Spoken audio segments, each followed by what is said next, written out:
Haven't looked at these in a while. Oh man, it doesn't even have glass.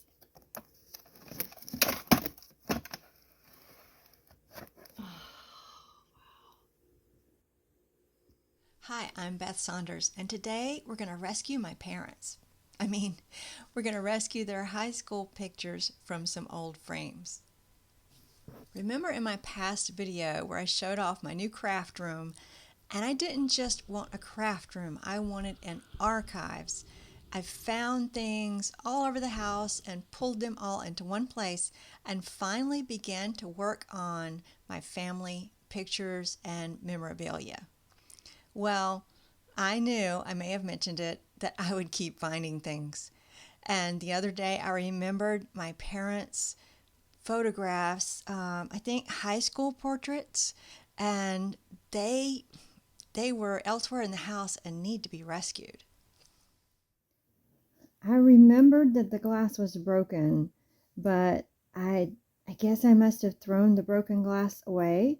And you can see the scratches on this picture, and it's just open to the elements right here. Oh man, I feel bad about that. But I'm glad that we thought of it and found it, and we're going to work on rescuing it now. My mom's picture is in pretty good shape, I think. There's a lot of staining or foxing that I think is just on the glass here. Now, if I weren't planning to archive and scrapbook these, archive being put them in some protective place, if I just wanted to keep this on the wall, then I would get some glass cleaner and put it on a paper towel or clean cloth, and I would just clean the glass, and I would leave the photo in there. In this frame, I might straighten it up a little because this is sort of an easy frame. I was prepared to get some tools, those frames that you have to pry the staples up, or some even older things that it might have sealed paper, in which case I would normally leave them in the frame and take a photograph of the picture. But these look like they're going to be easy to open. It's the kind that slides out. So let's see what we can do here. Oh goodness, the paper's falling apart. The paper backing. Whew.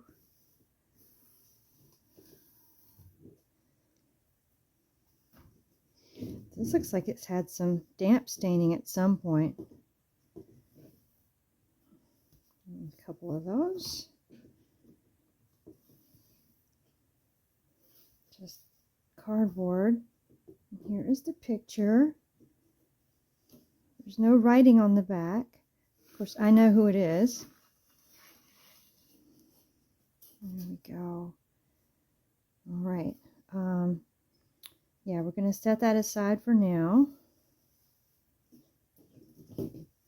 Work on this one.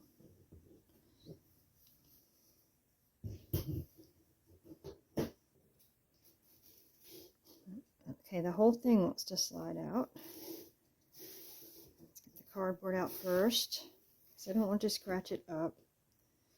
Just some photographer's marks, and that just comes right out.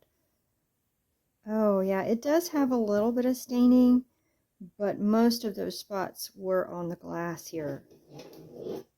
So what I'm going to do next is get this photo polishing cloth, and we don't sell these right now. We have them off and on, but you can get these from probably a place like Hollinger Edge, or better yet, if you don't have one, then use a ball of cotton or a cotton makeup remover pad, one that's clean, and you can use those to help clean your pictures. So I just want to gently wipe off any dust and dirt that will come off. And of course, this is a clean cloth. I haven't opened this one before, but they are washable.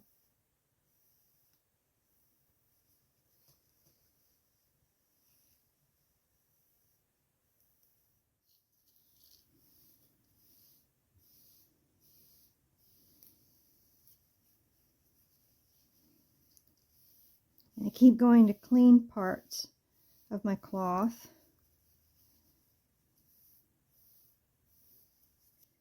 So they're in a little better shape now. I don't know if you can see the little brown spots. There are a lot on this one. That's called foxing, and that's environmental changes, and that's not going to come off. But we're going to try to help these with scanning. But as far as stains, I didn't want to risk putting water on this, especially in the middle. So I'm just going to kind of leave that little stain there. I did put just a little drop of water on this border stain because, you know, it's less risky if it's on the border, and that didn't budge. So I don't think it would help anyway. So now I'm going to put this on the scanner.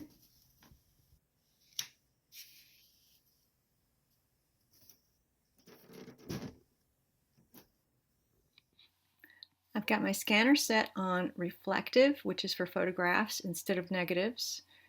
And photo is the type. I'm going to scan it in color, even though it's not a color photo. I'll get the sepia, and my mom's picture has been a little bit colorized, so I want to capture that. And then this is going to be my archive copy, and I can make other copies from that. So it's going to be 600 DPI. And then I have to preview it.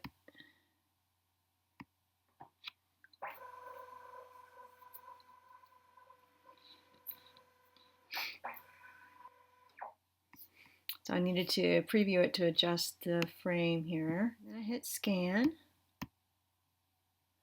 I need to rename it.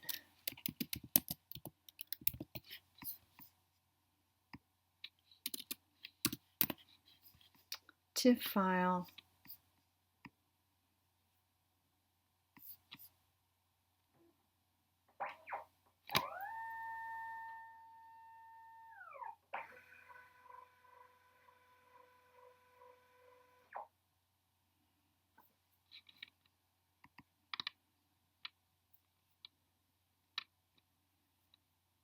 Now this is something I haven't tried before.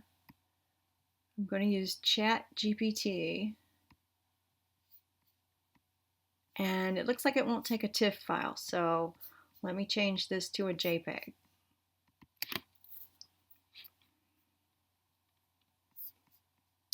Save file, save as, or export. One JPEG. I'm going to leave it good quality, but it's going to be a smaller file now. Okay, yeah, let's try, see if we can drag it in.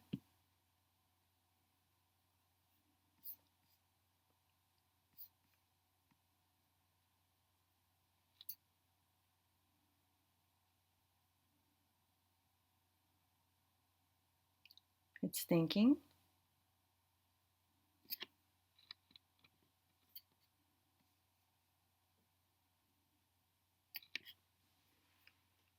I have photos on my Mac, and maybe you have Adobe or some kind of nice software, but it really is a lot of work to go over every little scratch and try to make it look like a genuine picture. And AI can probably do this so much better. Oh, wow. I like that. It looks a little different color. But I mean, that one's faded.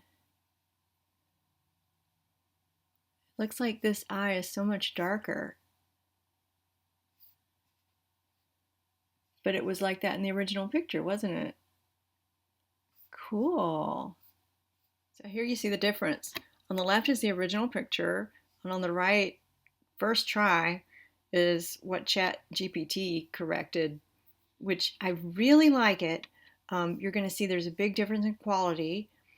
This is a TIFF file, and if you look over here at the file, it's 85 megs. It's high resolution, and I'm going to keep that for my archives. The improved picture is only 2.3 megs, and it's a PNG file.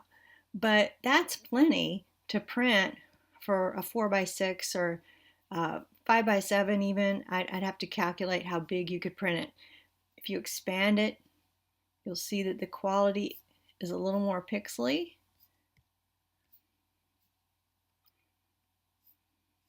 You can see like the cloth in here, but still, that's not what I'm gonna need. So I am pretty happy with it. I didn't notice this at first, but it says that it can create a higher resolution restoration. And maybe I will play around with that later, but for right now, I've got what I need. Now, my mom's picture had some, I guess you'd call it hand tinting. I don't know that it was actually color film, but it has the impression of being in color, her eyes and lips especially, and maybe a little bit in her hair. And the first try from ChatGPT made it full color, which is beautiful, but just a little strange. I'm not sure her hair was ever that color. So I asked it to tone it down and it made a pure black and white. And then I asked it to restore the original tint. And I got this very nice version right here. So here you see them side by side. On the left is the original that I scanned, and it had a little bit of staining here. And on the right is the one restored by ChatGPT. I did ask ChatGPT for a higher resolution version of those two pictures, the final version, but I'd used up my ChatGPT for the day for the free plan, and I would have to upgrade. So I haven't done that yet. I haven't used it enough to feel like I need to upgrade. It says I could come back tomorrow afternoon and do that. But anyhow, what do you think? Should I try to get a higher resolution so I could do an 8x10 and each one of them would have a whole page? Or should I just go ahead and print it at, say, 5x7 and maybe with their other school pictures? I don't know. What do you think? And what do I do with the originals? I have a place for them. I have been sorting my mom and dad's pictures. I started this a while back, and I have some sort of temporary labels because I was thinking about what I wanted to do. And I have mom's high school stuff right here, and I'm going to put it in front of any papers so the front of her picture isn't touching any old acidic papers. I'm going to put it in front there. And then Daddy is, wow, there's nothing in his school stuff yet. I have very few pictures of my daddy, partly because he was a photographer. Yeah, I got some pictures of him off of Ancestry from high school yearbooks that he didn't buy, but they've been scanned since then and they're available. And I also want to tell you, if your family is from North Carolina, and I'm sure some other states have this too, we have this great free site called NC Digital, and you can go get a lot of school yearbooks there, and it's free. I'm putting them in this for storage for now. Oh, and that was the 12x12 FileMate. We still have a version of that, and it's a great place to sort of sort things out while you're thinking about your album and haven't started laying anything out yet. I wanted to let you know that I'm going to take a break from YouTube videos for a few weeks. I'm filming this in June of 2026, and there are a couple of reasons. One is I have a lot of events coming up. I have a vendor event to get ready for in July. I have virtual crop with my customers. I have an in-person crop with my customers, and I'm planning a retreat in August. So I need to just take a breath. And also, if you've been watching my recent videos, I've been catching up on a lot of stuff. I've been working on photos of mine from the 1980s and 1990s of my Saunders paternal side of the family heritage photos. So I need to kind of rinse and repeat to continue the progress on those. And I don't think you want to watch me do the same thing over and over again. So I will see you in a few weeks, and hit that subscribe button so you'll be notified, and I'll see you then. Bye.